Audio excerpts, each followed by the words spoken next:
Je ne pense pas qu'il y a beaucoup d'entre nous ici aujourd'hui qui n'ont jamais entendu de quelqu'un. Je sais que c'est prêché dans les églises. Dieu est un grand Dieu. Il est un grand Dieu. Il a beaucoup de façons pour venir à lui. C'est exactement ce que la prostituée est. Ça s'appelle l'universalisme. L'universalisme. Et il domine et il évolue rapidement non seulement à travers l'Amérique et l'Europe, mais partout dans le monde.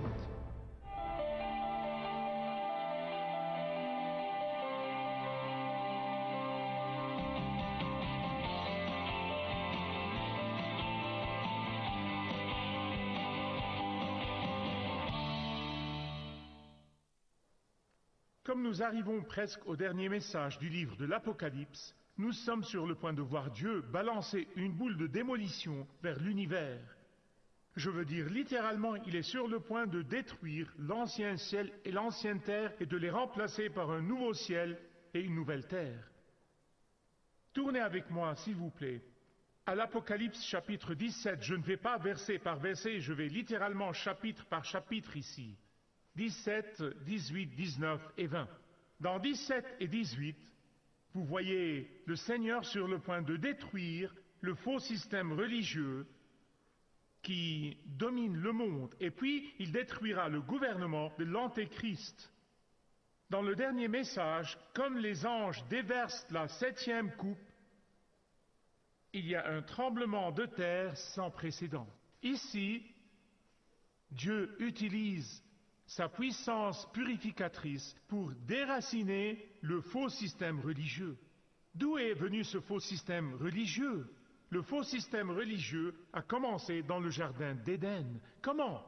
Quand Satan leur a dit, le mensonge le plus ancien qui soit, que vous pouvez être comme Dieu, que vous pouvez faire Dieu à votre propre image, ou que vous pouvez tordre la parole de Dieu pour aller avec la culture du jour, que vous pouvez littéralement faire que Dieu soit conforme à votre goût et à vos désirs et à vos caprices, que vous serez un Dieu. Voilà le faux système religieux. Au début du chapitre 17, Jean voit une prostituée assise sur l'Antéchrist, la bête, l'homme de l'anarchie. La Bible a beaucoup de noms pour l'Antéchrist. Et la bête a 7 têtes et 10 cornes, comme on l'a vu dans le chapitre 12 du livre de l'Apocalypse. Cet Antéchrist, cette bête, est Satan incarné, et cette prostituée est parée, et vous pouvez le lire, avec des bijoux, et a dans sa main une coupe d'or. Rappelez-vous que Dieu a une coupe d'or. Qu'y a-t-il dans ce bol d'or que le Seigneur Jésus a? Il a les prières des saints. Mais ce faux système religieux, cette prostituée, a aussi un bol d'or, mais le sien était rempli de péchés et d'abominations. Sur le front de la prostituée sont les mots suivants: la grande Babylone, la mère des prostituées et des abominations de la terre. Et cette prostituée est ivre du sang des martyrs chrétiens. Lorsque vous voyez le mot Babylone, vous comprenez que c'est un symbole.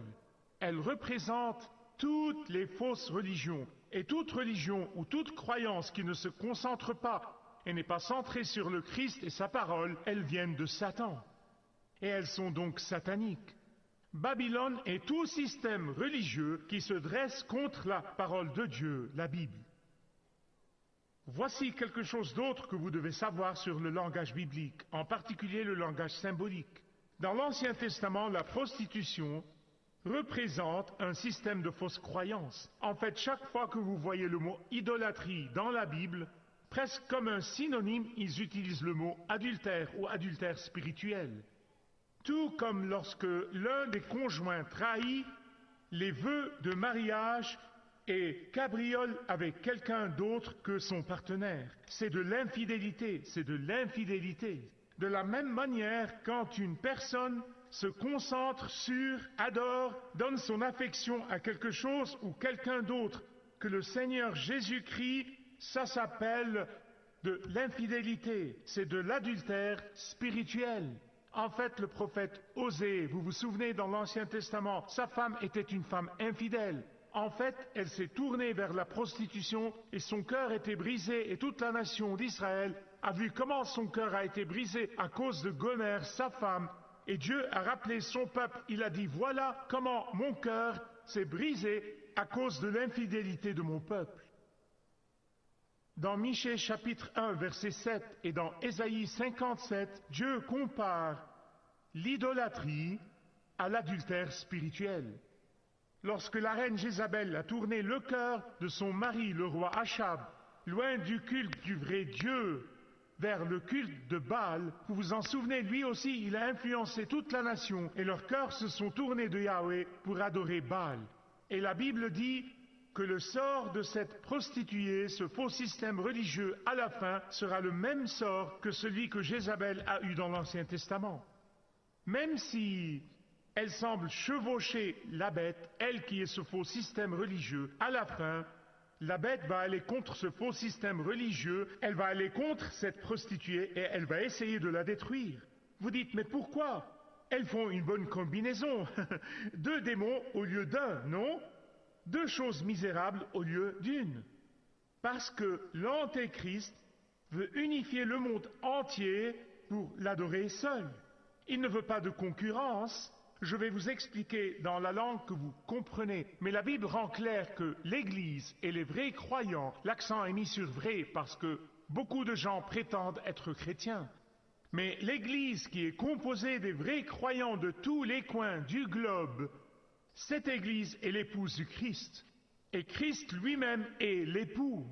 Par conséquent, suivre quelqu'un d'autre, compromettre cela, suivre de faux enseignements, tout faux système religieux, tout système de croyance fausse est une prostitution spirituelle pour ceux qui prétendent appartenir au corps du Christ.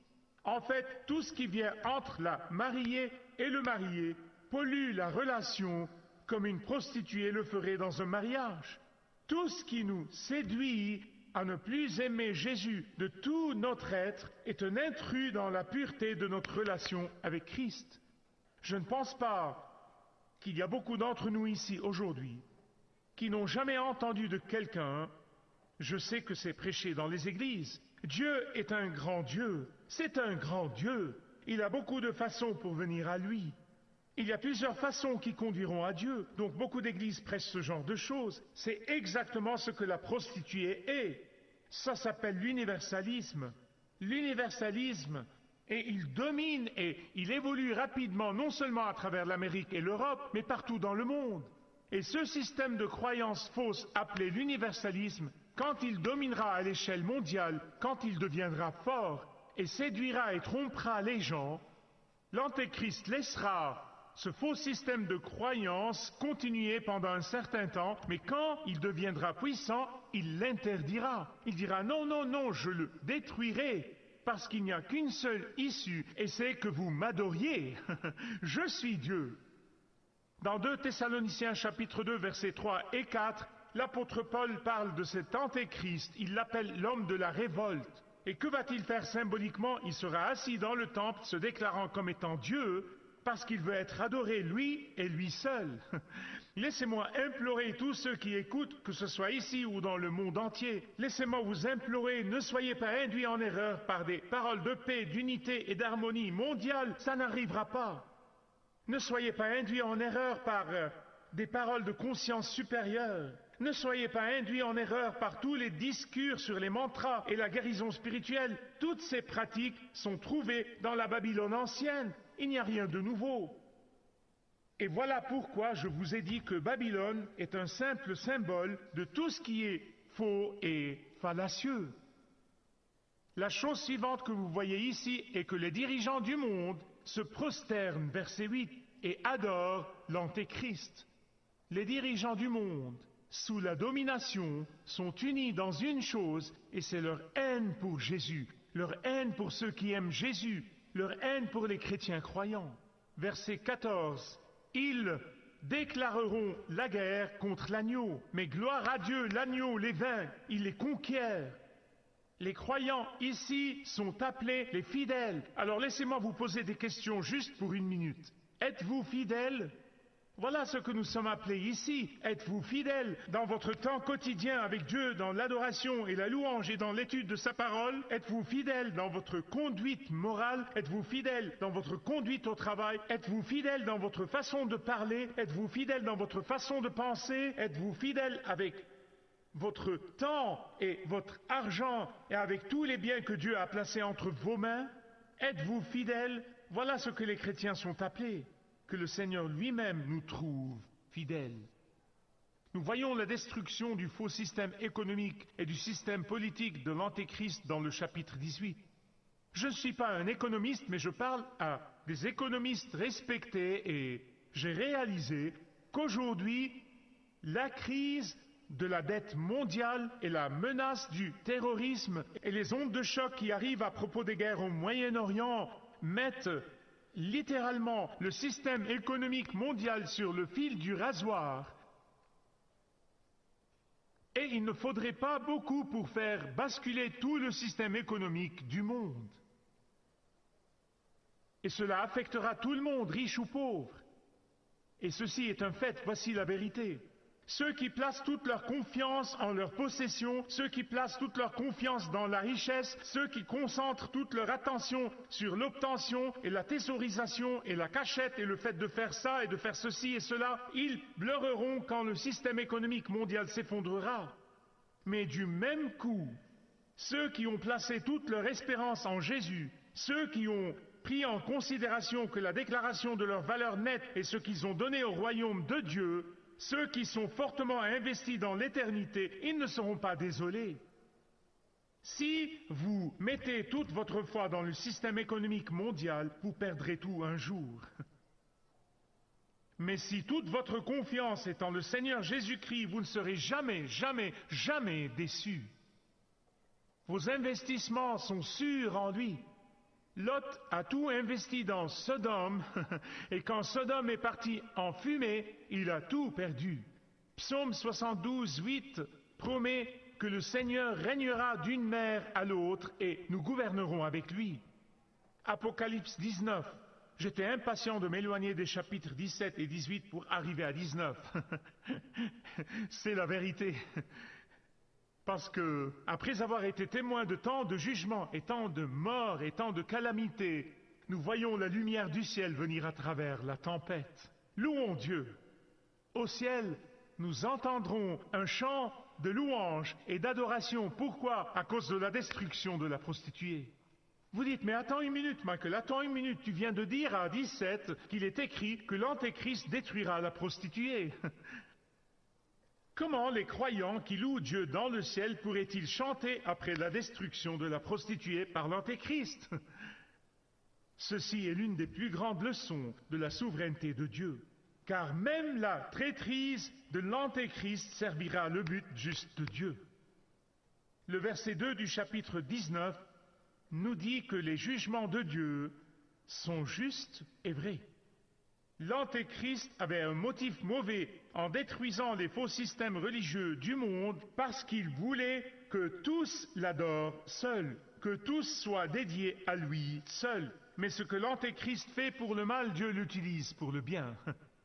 La traîtrise de l'Antéchrist conduira à la vengeance du sang des martyrs.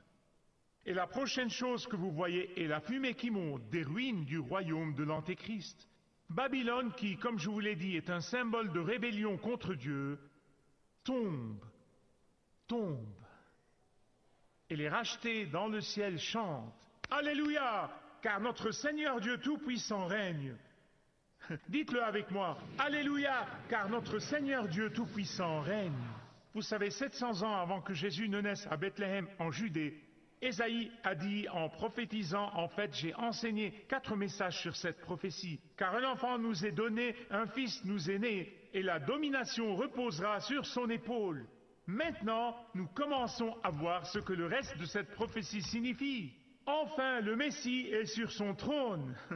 Finalement, nous voyons le Messie gouvernant le gouvernement sur ses épaules, régnant et au pouvoir. Enfin, nous voyons que le royaume du Messie est visible devant nous. Et alors l'Apocalypse 19 nous montre aussi les noces de l'agneau. Dans nos mariages, la mariée est le centre de l'attention, et c'est tout à fait normal, vrai? Mais quand on parle des noces de l'agneau, c'est le jour du marié. C'est le jour de l'intronisation du marié en tant que roi des rois et seigneur des seigneurs. Mais vous voyez, à l'époque de Jean, la plupart des mariages juifs comportaient 3 étapes. La première étape est celle où le père de la mariée et le père du marié s'assoient et font un accord contraignant, tout comme pour Marie et Joseph. C'était un accord contraignant, ce n'était pas comme les fêtes de fiançailles que nous avons ici, mais c'est une question de contrainte. Et puis le père du marié prépare une place, une salle supplémentaire dans la maison pour que la mariée vienne. Et quand la maison est prête, ou la pièce supplémentaire est prête, le père de l'époux va et il amène la mariée et la présente à son fils. La troisième étape est les 7 jours de célébration, de fête. D'une manière similaire, nous, dans notre relation avec notre époux, le Seigneur Jésus-Christ, les croyants, l'Église de Jésus-Christ, la mariée, nous avons aussi 3 étapes. La première étape est quand le Saint-Esprit vient à nous et ouvre nos yeux spirituels aveugles, et ne vous y trompez pas, chacun d'entre nous est né avec des yeux spirituels aveugles. Nous ne voyons pas notre besoin pour le salut, ni notre besoin pour le pardon, mais le Saint-Esprit nous ouvre les yeux et nous disons « Waouh, Seigneur, je suis désolé !» Nous venons dans la repentance et la foi en reconnaissant que nous ne pouvons pas nous sauver nous-mêmes, nous avons besoin d'un sauveur. Et alors, à ce moment, quand le Seigneur nous adopte dans sa famille, notre nom est écrit dans le registre au ciel. La Bible l'appelle le livre de la vie. Puis vient la deuxième étape, le retour du Seigneur à la mariée. L'Église, les vrais croyants, je continue à dire les vrais croyants. Ce jour est légèrement différent du mariage juif moyen. Je vous ai déjà dit que dans un mariage juif moyen, le père du marié va chercher la mariée et l'amène à son fils. Dans ce cas, dans notre cas, le marié lui-même vient, le Seigneur Jésus.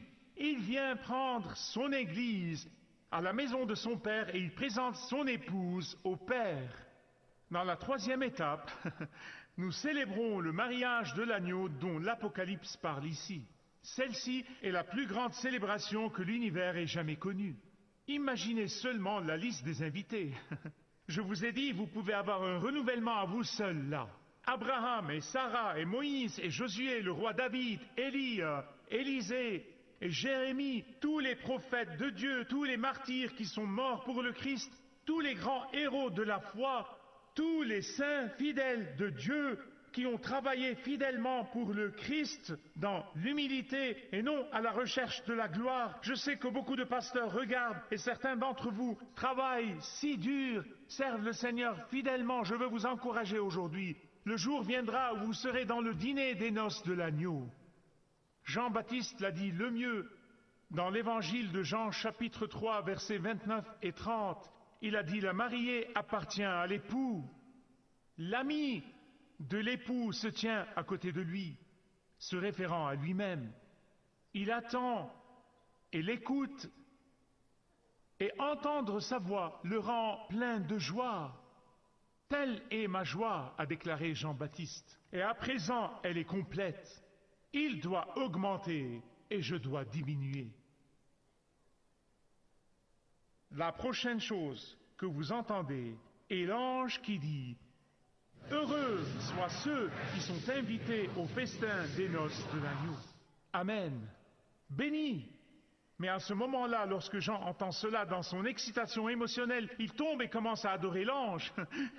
Et l'ange le tire vers le haut et dit « Non, non, non, je suis un serviteur comme toi, adore l'agneau. Je ne blâme pas Jean et vous. Quand je verrai Jésus face à face, je serai un cas désespéré. » Dans les derniers versets du chapitre 19, nous voyons Jésus monter sur un cheval blanc et il est appelé fidèle et véritable. Ses yeux sont remplis de feu. Qu'est-ce que cela veut dire? Cela signifie qu'il voit tout. Il voit tout, y compris les secrets sombres, y compris le service dans le silence. Il voit tout ce que personne d'autre ne peut voir. Il voit nos cœurs, il voit nos motivations, il voit nos pensées avant que nous ne les pensons. Ces nombreuses couronnes symbolise son autorité sur l'ensemble de l'univers comme le roi des rois. Son nom est Logos. Pouvez-vous dire Logos? La parole de Dieu. Sa robe est plongée dans son propre sang.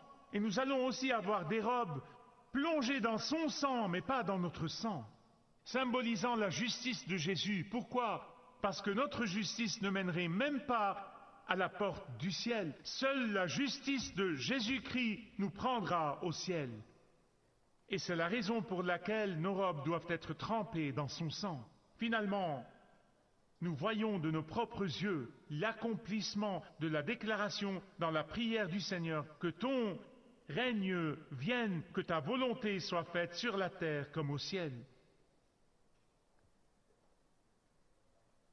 Mais après l'Apocalypse 20, parle du règne du Christ pendant 1000 ans, le règne de 1000 ans de paix, le millénaire, comme la plupart des gens se réfèrent à lui. Le verset 2 du chapitre 20 décrit Satan dans des termes vifs. Le dragon, le serpent ancien, le diable, Satan qui est en fait un mot hébreu qui signifie l'adversaire. Voilà ce que Satan signifie. Parce qu'il est notre adversaire, Pierre a dit, soyez sobres, soyez vigilants, parce qu'il essaye constamment de nous séduire. La meilleure partie de l'Apocalypse 20 est la destruction finale de Satan. Jean mentionne Gog et Magog, qui est un terme que l'on trouve dans Ézéchiel 38, 2. Qu'est-ce que cela veut dire? Écoutez attentivement. Ce sont des symboles des nations du monde qui sont hostiles à Dieu le Père de notre Seigneur Jésus-Christ. Alors Satan sera jeté dans le lac de feu avec l'impie trinité qui est la bête et l'antéchrist, les faux prophètes et toute cette trinité impie dont j'ai parlé. Mais la meilleure partie est dans le verset 12. Il décrit comment Dieu jugera le monde et il dit qu'il n'y a que 2 groupes de personnes. Ceux dont les noms sont écrits dans le livre de vie et ceux dont les noms ne sont pas écrits dans le livre de vie. C'est tout. Ceux dont les noms sont écrits dans le livre de vie n'ont rien à craindre. Mais pour ceux dont les noms ne sont pas écrits dans le livre de la vie, tout espoir est perdu. Voici ce que vous devez savoir. Le jugement de Dieu n'est pas arbitraire et il n'est pas injuste. Il juge d'après la preuve que l'on retrouve dans ce livre, dans ce registre dans le ciel. Toute chose de nous est dans ce livre. Tout ce que nous faisons est dans ce livre. Tout ce que nous disons est dans ce livre. Je suis allé à l'église aux occasions. Ton nom n'est pas dans le livre de vie. Je suis allé à la messe régulièrement. Ton nom n'est pas dans le livre de vie. J'ai fait un peu de travail de bienfaisance. Ton nom n'est pas dans le livre de vie. J'étais gentil avec les autres. Ton nom n'est pas écrit dans le livre de vie. Voici ce que Jésus dira. Ce sont ses propres mots. Pas tous ceux qui me disent « Seigneur, Seigneur » entreront dans le royaume des cieux, mais seulement celui qui fait la volonté de mon Père qui est dans les cieux. Vous direz « Comment puis-je être sûr que mon nom est écrit dans le livre de la vie ?» Bonne question. Demandez-vous, est-ce que faire la volonté du Père, est-ce que l'obéissance au Père est primordiale dans ma vie? Maintenant, cela ne signifie pas que nous ne trébuchons pas. Moi, je trébuche beaucoup, je vous assure. Cela n'est pas ce que cela signifie.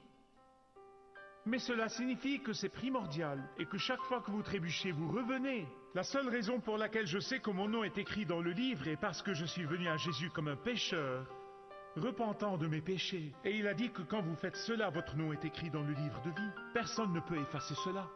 Merci de regarder ce programme. Marcher avec le guide est un programme et un ministère de Kingdom 7 que je vous présente chaque jour